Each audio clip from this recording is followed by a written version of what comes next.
भुजबल साहब आप आगे बढ़ो, हम तुम्हारे साथ हैं। अजित पवार, अजित पवार, अजित पवार, अजित पवार, अरे राजीनामा द्या, राजीनामा द्या, अरे राजीनामा द्या, राजीनामा द्या,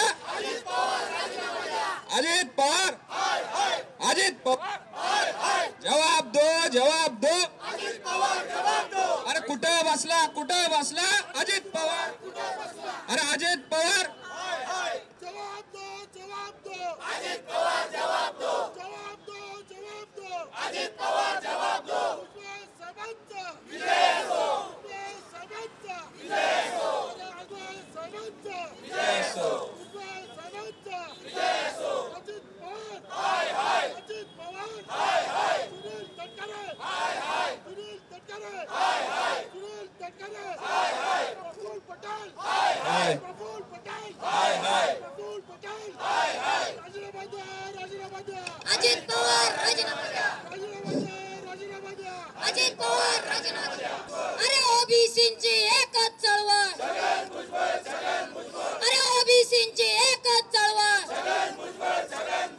भुजबळ साहेब आप आगे बढ़ो, हम तुम्हारे साथ हैं, भुजबळ साहेब आप आगे बढ़ो, हम तुम्हारे साथ हैं। अजित पवार, हाय हाय, अजित पवार, हाय हाय, अजित पवार, हाय हाय, अजित पवार, हाय हाय, अजित पवार, हाय हाय, प्रफुल्ल पटेल, हाय हाय, प्रफुल्ल पटेल, हाय हाय, प्रफुल्ल पटेल, हाय हाय, सुनील तटकरे, हाय हाय, सुनील तटकरे, हाय हाय, सुनील तटकरे, हाय हाय, अजित पवार, हाय हाय, अजित पवार, हाय हाय, अजित पवार, हाय हाय, अजित पवारचं करायचं काय, खाली डोकं वर पाय, अजित पवारचं करायचं काय, खाली डोकं वर पाय, अजित पवार, अजित पवार, हाय हाय, अजित पवार, हाय हाय, अजित पवार, हाय हाय, सुनील तटकरे, हाय हाय, सुनील तटकरे, हाय हाय, सुनील तटकरे, हाय हाय, सुनील तटकरे, हाय हाय, प्रफुल्ल पटेल, हाय हाय, प्रफुल्ल पटेल, हाय हाय, प्रफुल्ल पटेल, हाय हाय, अरे ओबीसींची एकच चळवळ,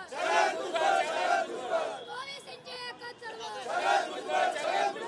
गेल्या 1 वर्षापासून या महायुती सरकारला अडचणीत आणण्यासाठी मनोज जरांगेने जे खटाटोप केले, महायुती सरकारच्या नेत्यांवर वैयक्तिक टीका केल्या, त्यांना टार्गेट केलं, त्यांना राजकारणामधून संपवण्याच्या वल्गना केल्या। अशा वेळेस महाराष्ट्र जळत असताना, जातीवादाने महाराष्ट्र होरपळत असताना या महायुती सरकारमधील एकही नेता, एकही मंत्री पुढे यायला तयार नव्हता। पण त्यावेळेस भुजबळ साहेबांनी ती जबाबदारी खांद्यावर घेतली। भुजबळ साहेबांना या महायुती सरकारनं ढाल केलं।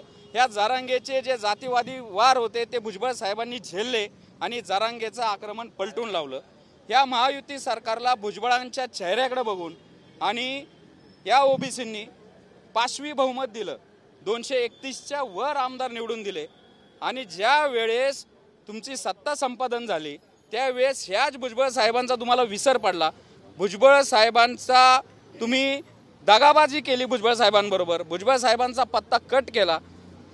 या विधानसभेमध्ये सर्वात वयस्कर, सर्वात अनुभवी राजकारणी, अनुभवी आमदार असताना 7 वेळा त्यांनी आमदारकी तिथं भूषवलेली आहे। एवढा मोठा दांडगा अनुभव असताना आज एवढ्या वरिष्ठ नेत्याला तुम्ही सभागृहामध्ये स्थान देत नाही, मंत्रिमंडळामध्ये स्थान देत नाही, हा समस्त ओबीसींचा अपमान आहे आणि ओबीसींनी या महायुती सरकारला जे मॅन्डेट दिले त्याचा अपमान आहे। आणि याचा निषेध करण्यासाठी आज आम्ही इथं अजित पवारांचा निषेध करण्यासाठी, या महायुती सरकारचा निषेध करण्यासाठी आज इथं आम्ही सर्व ओबीसी जमलोय। ओबीसींच्या मनामध्ये अत्यंत तीव्र भावना आहेत, खूप रोष आहे आणि या रोषाचं रूपांतर आणखीन जर लॉ अँड ऑर्डरचा काय विषय होणार असेल तर याची संपूर्ण जबाबदारी या अजित पवारांची, त्यांच्या पक्षाची आणि या महायुती सरकारची असेल। का दिलं नाही असं मला वाटतंय सर?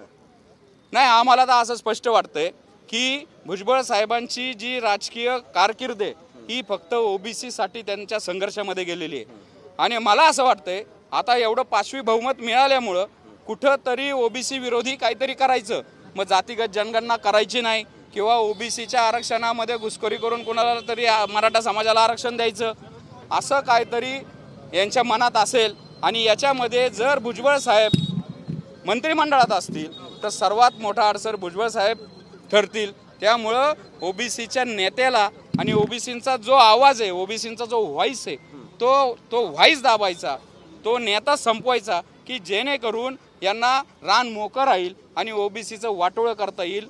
ही जनगणना जातीगत जनगणना मग यांना करायची नसेल किंवा मग या जरांगेंचे काय लाड पुरवायचे असतील असं आम्हाला वाटतंय। त्यामुळं भुजबळांसारख्या 6 कोटी जनतेचं प्रतिनिधित्व करणाऱ्या आमच्या श्रद्धास्थानाला तुम्ही जर अशी अपमानास्पद वागणूक देत असताल तर हा ओबीसी पेटून उठलाय, पेटून उठणार।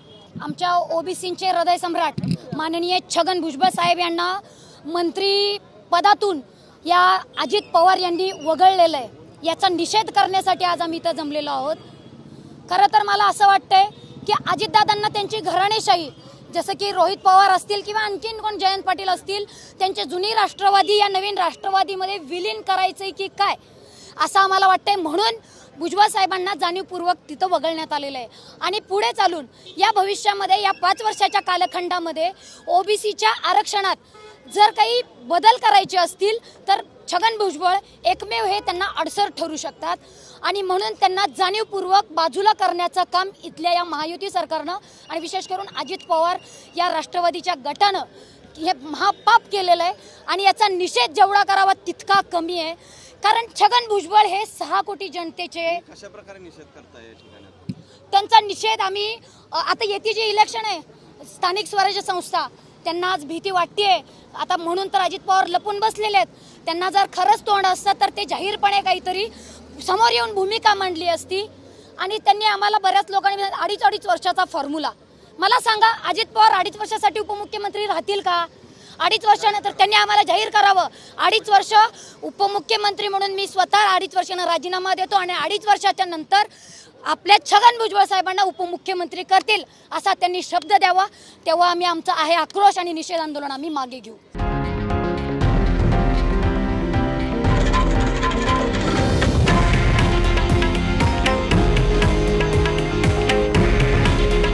हे आहे देशातील नंबर 1 न्यूज नेटवर्क आणि आपण पाहत आहात TV9 मराठी। काळजी तुमची, हित महाराष्ट्राचं।